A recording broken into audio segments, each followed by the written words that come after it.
अस्सलाम वालेकुम, welcome back. आज की वीडियो में हम बात करेंगे एक बहुत ही इंटरेस्टिंग और पावरफुल कॉन्सेप्ट के बारे में। जी हाँ, मुझे बहुत से कमेंट्स आते हैं, बहुत सी रिक्वेस्ट आती हैं कि प्लीज़ हमें बताएं, हमारा टाइम मैनेज नहीं होता। हम लोग जो है वो घर में मतलब काम बहुत ज़्यादा होता है, काम का बर्डन बहुत ज़्यादा है, काम को किस तरह आसान बनाएं, घर के काम को किस तरह आसान बनाएं, यानी कुछ भी मैनेज नहीं हो रहा। तो यानी उसी के बारे में हम बात करने वाले हैं कि सिर्फ बिज़नेस और टाइम मैनेजमेंट में, यानी इस जो कॉन्सेप्ट से ना सिर्फ एक मतलब कह देंगे बिज़नेस या वैसे टाइम मैनेजमेंट में ही नहीं, बल्कि ये जो हमारी डेली रूटीन है ना, डेली लाइफ में जो हमारे ख़ास तौर पे घर के काम है ना, इसमें काफ़ी ज़्यादा यानी हेल्पफुल है ये जो है ना रूल।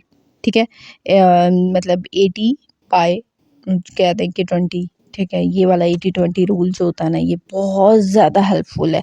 अच्छा, मुझे इस रूल के बारे में जो है वो पता चला था तकरीबन 1 से 2 माह। तो मैंने सोचा चलें पहले मैं इस रूल को ज़रा खुद अप्लाई करके देख लूँ, दैन फिर आप लोगों के साथ जो है इसको शेयर करूँगी। तो अब मैं आप लोगों के साथ इसको शेयर करने लगी हूँ क्योंकि वाक़ई में ही ये रूल बहुत बहुत ज़बरदस्त है और इससे काम पे भी बहुत ज़्यादा मतलब कह दें कि पॉजिटिव इफ़ेक्ट पड़ता है डेली रूटीन पे, और काम भी बहुत अच्छे तरीके से मैनेज हो जाता है। घर के काम जो होते हैं ना, जो मतलब मैं कहती हूँ हमसे मैनेज नहीं हो पा रहे होते टाइम, घर के काम, ये बहुत अच्छे तरीके से मैनेज हो जाता है। ठीक है, तो आज जो है हम इसी को डिस्कस करने वाले हैं 80-20 रूल के बारे में। ठीक है ना, इस रूल का जो असल मतलब क्या है और एक हाउसवाइफ इसको अपनी ज़िंदगी की रूटीन में कैसे आसान मतलब अपनी रूटीन को बना सकती है और प्रोडक्टिव बना सकती है। तो लेट्स स्टार्ट आवर वीडियो। तो सबसे पहले जो आ जाता है ना, वो आ जाता है घर के काम में प्रायोरिटाइजेशन। अच्छा, सबसे पहला काम घर का, यानी इसका मतलब ये होता है कि घर के जो हम ना घर के कामों को कुछ हिस्सों में तकसीम कर लेंगे। लाइक जो घर का सबसे इम्पोर्टेंट काम होते हैं और वो काम जो घर के थोड़े से गैर ज़रूरी होते हैं, इसमें 20 और 80% जो होता है ना, वो वाले हम चीज़ में डिवाइड करेंगे। ठीक है, तो इसको 2 हिस्सों में डिवाइड कर लेंगे, 80 और 20 वाले, और इम्पॉर्टेंट काम हो गए और जो थोड़े से अनइम्पॉर्टेंट होते हैं काम। अच्छा, हर काम को ना एक जैसा वक्त देना ज़रूरी नहीं होता। मैं आप लोगों को बताऊं, यानी हमें लगता है कि हम हर काम को एक जैसा वक्त दें, यानी हर काम को 1-1 घंटा, आधा-आधा घंटा दें। नहीं, हर काम को एक जैसा वक्त देना ज़रूरी नहीं होता क्योंकि हर काम का अपना वक्त होता है, वो अपने वक्त में कंप्लीट होता है। फिर हम चाहे उसको जितना मर्जी कर लें कि हम इसको जल्दी कर लेंगे, तेज़ कर लेंगे, कुछ काम जल्दी करने में ख़राब हो जाते हैं, यकीन करें। सबसे पहले आपने क्या करना है, सबसे पहले तो आपने ओवरऑल घर के कामों को देखना है और फिर उनको उनमें ये पहचान करनी है कि यार घर का वो कौन सा काम है जो बहुत ज़्यादा असर डालता है, इट्स मीन कि बहुत ज़्यादा टाइम लेता है। ठीक है, लाइक जैसे हम एग्जांपल ले लेते हैं कि किचन का काम। तो किचन का काम हो गया, उसके बर्तन धोना, उसकी सफाई करना, यानी किचन का काम मेरा सबसे बड़ा काम है। 80% काम मेरा किचन का है। ठीक है, 80% काम क्या है, किचन का काम है। तो अगर पहले जो है वो वाला काम करें, ठीक है, इससे क्या होगा ना कि जब हम काम करने के लिए स्टार्ट होते हैं, मैं आपको एक बात बताऊं, जब हम सफाई करने लगते हैं या काम के लिए स्टार्ट होते हैं ना, तो हमें बड़ी एनर्जी होती है। अगर हम पहले ही छोटे काम कर लेंगे ना, हमारी एनर्जी छोटे कामों पे वेस्ट हो जाएगी। और फिर क्या होगा, हम जब कोई बड़ा काम करने जाएंगे, लाइक वो बात, किचन सबसे बहुत ज़्यादा ज़रूरी होता है, किचन की सफाई, किचन के बर्तन, क्योंकि किचन की सफाई सबसे ज़्यादा इम्पॉर्टेंट है और उसमें हम थक भी जाते हैं। बर्तन धोना, सफाई करना, फर्श पे पानी गिर जाता है, कपड़ों पे गिर जाता है, तो यानी फिर बर्तनों को लगाना, तो यानी किचन का काम मेरे ख्याल से तो 80% होता है। सबसे ज़्यादा असर जो है हमारा किचन का काम डालता है हमारे बोझ पे। तो मैं कहती हूँ सबसे पहले काम आप वो ख़त्म करें, उसके बाद फिर छोटे छोटे 20% कामों पे आएँ। मैं कहती हूँ वो वाला काम जो सबसे ज़्यादा कह दें कि भारी होता है, या वो होता है सबसे ज़्यादा थका देने वाला होता है। अच्छा, अब मेरे हवाले अगर मैं तो देखूँ, तो मैंने एक चीज़ देखी है कि अगर मैं पहले घर की सफाई कर लूँ ना सबसे पहले, क्योंकि मुझे घर की सफाई करना इतना ज़्यादा वो नहीं लगता, क्या कहते हैं, मतलब बर्डन नहीं लगता, बहुत जल्दी मैं कर लेती हूँ। और मुझे रूम साफ़ करना, घर की सफाई करना, ये इतना ज़्यादा बर्डन नहीं लगता। लेकिन अगर मैं घर की सफाई पहले कर लूँ और किचन मतलब जो है बर्तन वगैरह ऐसे ही रखे रह जाएँ, तो मेरे बर्तनों को दोपहर हो जाती है, यकीन माने। तो मैंने शुरू से ये रूटीन अपनी सेट की हुई है कि मैं सबसे पहले बच्चों को, हस्बैंड को, उन सबको घर से भेज के जो है मैं सबसे पहले बर्तन धोती हूँ।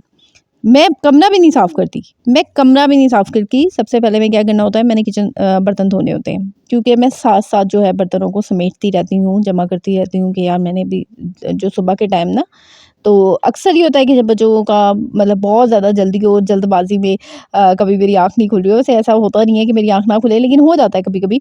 तो जैसे कभी-कभी नमाज़ नहीं पढ़नी होती और आँख नहीं खुल रही होती, तो ये होता है कि मैं बर्तन वग़ैरह फिर मुझे ज़रा होता है थोड़ी भाग-दौड़ करनी पड़ जाती है, वरना तो अदरवाइज़ नहीं। तो मैं कहती हूँ कि मैं सबसे पहले वो करूँगी और देन फिर उसके बाद फिर मैं क्या करती हूँ, बर्तन धोने के बाद फ़ौरन ही मैं जो है वो सफाई स्टार्ट कर देती हूँ और उसके बाद फिर मैं थोड़ा-सा रेस्ट करती हूँ। उसके बाद फिर मैंने थोड़ा-सा ब्रेक लेना है बीच में। ब्रेक लेना भी बीच में बहुत ज़्यादा ज़रूरी है, काम के दरमियान में छोटा-छोटा। अच्छा, मुझे किसी ने कमेंट जैसे कल की वीडियो पे आया, जो परसों की वीडियो पे मुझे कमेंट आया था कि मैं आप ही बहुत ज़्यादा ना थक जाती हूँ, तो मैं इसलिए ना बीच में थोड़ा-थोड़ा सा ब्रेक ले लेती हूँ, यानी ठहर-ठहर के काम करती हूँ। तो इसमें भी कोई बुराई नहीं है, ये बात नहीं है कि आप कोई सुपर वूमन बस एक ही दफ़ा में शुरू हो जाओ भई, नहीं। जो होता है इंसान थक जाता है, थकावट भी हो जाती है। तो आप जो है वो बीच में छोटे-छोटे से, वो कहते हैं ना, ये नैप लेना, ब्रेक लेना, ले लिया करें। छोटे-छोटे से आप ब्रेक ले लिया करें, बीच में बैठ के चाय पी ली, 5 मिनट के लिए, 10 मिनट के लिए बंदा बैठ जाता है, थोड़ा-सा मोबाइल-शोबाइल देख लिया, कोई मैसेज देख ली, किसी से हल्की-फुल्की सी बात कर ली 5-10 मिनट के लिए। तो यानी ये कि छोटे-छोटे ब्रेक लेना भी बहुत ज़्यादा ज़रूरी होता है। इससे ये है कि हमारे जो है ना एक बोझ बर्डन नहीं पड़ता। ठीक है? अच्छा, कुकिंग के मामले में भी आप 80-20 रूल्स को अप्लाई कर सकते हैं। लेकिन वो बात आ गई, सबसे पहले आप पहले ये तो देखें ना, भई मतलब कौन-सा काम है जो आपको सबसे ज़्यादा थकाने वाला होता है, यार मेरा कौन-सा काम ऐसा है जो मैं सबसे ज़्यादा, जिससे मुझे जो है वो मुसीबत अगर हम अपनी ज़ुबान में बोलें, यानी ऐसा वो कौन-सा काम है जिसे करते हुए हमें सबसे ज़्यादा मौत पड़ती है। मैं मेरा एक और काम भी है जिससे मुझे बहुत ज़्यादा कहते हैं कि वो होता है, वो आटा गूँदना। आटा गूँथते हुए मुझे लिटरली, अगर हम अपनी देसी ज़ुबान में कहें ना, तो मुझे बहुत ज़्यादा मौत पड़ती है। मुझे आटा गूँथते हुए पता नहीं क्यों, मेरा मैं कहती हूँ कोई गूँथ दे मेरे हिस्से का।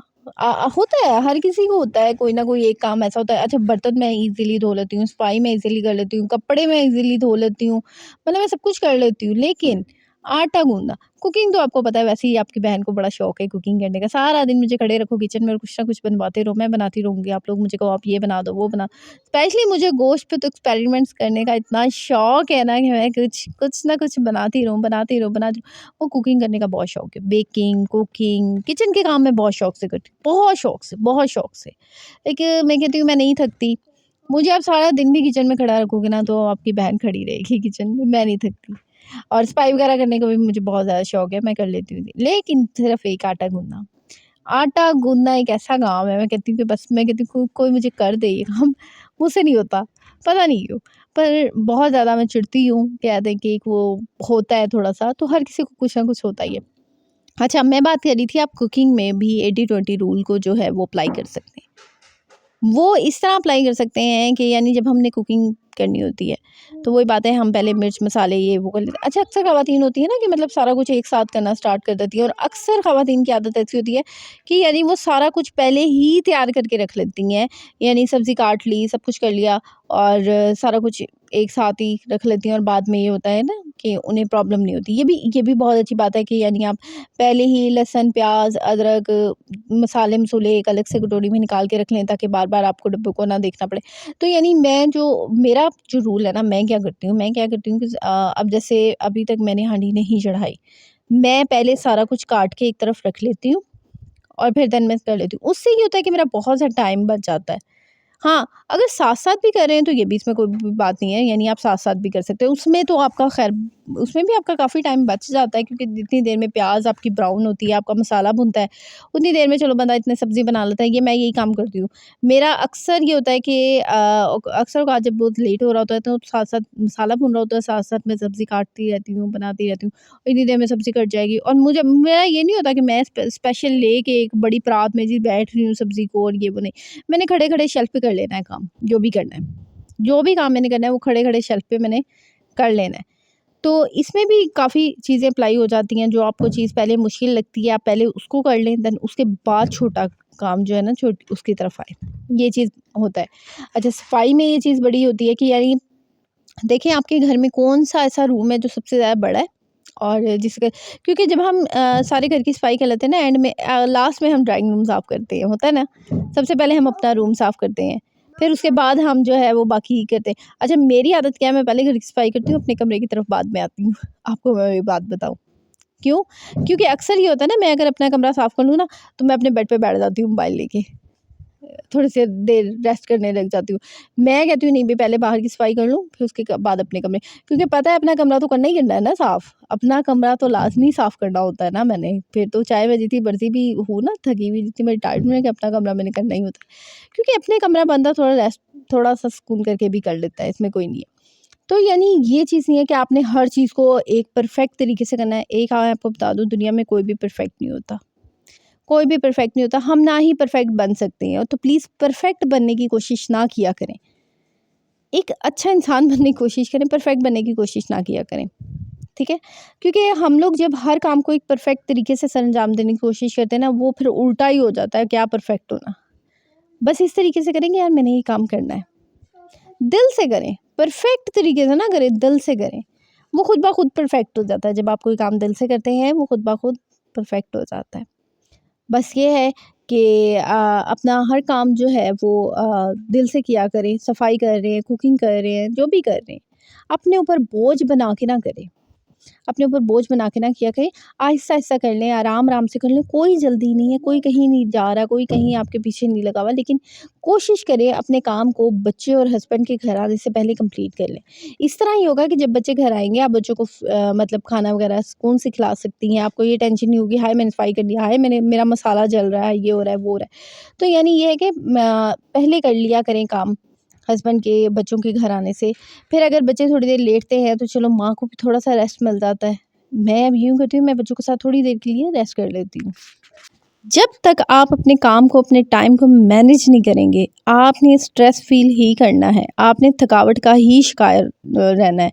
मेरी शादी को माशाल्लाह से 6 साल हो गए और मैंने 6 साल से अपने काम को मैनेज किया हुआ है, अपने टाइम को, अपने मतलब मेरी एक रूटीन है कि मैंने यार इस वक़्त खाना बनाना है, तो मैंने बनाना ही बनाना होता है। मेरी एक रूटीन है कि मैंने उस वक़्त खाना बनाना है, मैंने जो है वो काम करना है, ये। तो अपनी रूटीन सेट करें, अपने काम को मैनेज करें, अपने जो है वो अच्छा जब आप ये ऐसे करेंगे ना, तो आपको देख के आपके इर्द-गिर्द के लोग भी ये चीज़ देखते हैं कि अच्छा ये ऐसे कर रही है ना बंदी, तो चलो मैं भी ऐसे करती हूँ। मुझे देख के मेरे इर्द-गिर्द के लोगों ने ये चीज़ सीखी है, मैं इसलिए आप लोगों को कह रही हूँ। चाहे अगला बंदा शो नहीं करता, लेकिन पता चल जाता है कि यार इस बंदे ने मुझे देख के ये काम करने लगा है। तो अच्छी बात है ना, इसमें कोई बुरी बात नहीं है। अगर आपको देख के कोई जो है वो देख सीख रहा है, तो वो अच्छी बात है।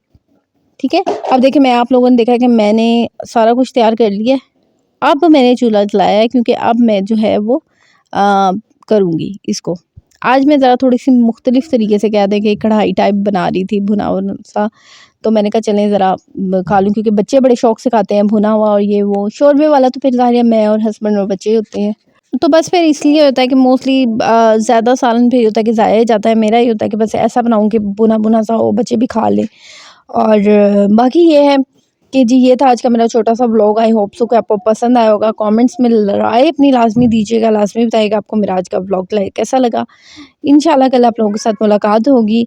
और बाकी ये कि बायो में मेरे इंस्टाग्राम का लिंक है, वहाँ जाके आप लोग मुझे जो है वो कॉन्टैक्ट कर सकते हैं। दोबारा आप लोगों से साथ मुलाकात होगी एक नई वीडियो में। और इंशाल्लाह दुआ में याद रखें, अपना ढेर सारा ख़्याल रखिएगा, अपना फ़ीडबैक देना मत भूलिएगा। आपके फ़ीडबैक का मुझे बहुत ज़्यादा इंतज़ार रहता है। यहाँ पे मैंने टमाटरों को पहले अच्छे तरीके से भून लिया था, उसका पानी खुश्क कर लिया था टमाटरों का। फिर उसके बाद जो मैंने वो दही में जो है गोश्त को रखा था, तकरीबन 20 से 25 मिनट तक मैंने इसको दही के अंदर रखा है। और फिर उसके बाद मैंने इसको इसके अंदर जो है मैंने गरम मसाला भी ऐड किया था बाद में। और फिर मैंने थोड़ा-सा ऐड किया था, क्योंकि उस थोड़ा-सा फिर मैंने खाना बनने के बाद ऊपर से छिड़का था, वो खुशबू हो गई थी। और इस तरह जब मैंने खोला था, वो गोश्त गल चुका था थोड़ी देर, और मैंने फिर ज़रा भून लिया था। और आज मौसम बड़ा अच्छा था, बारिश हो रही थी। चलें जी, दुआ में याद रखिएगा, अपना ढेर सारा ख़्याल रखिएगा। अल्लाह हाफ़िज़, टेक केयर, बाय बाय।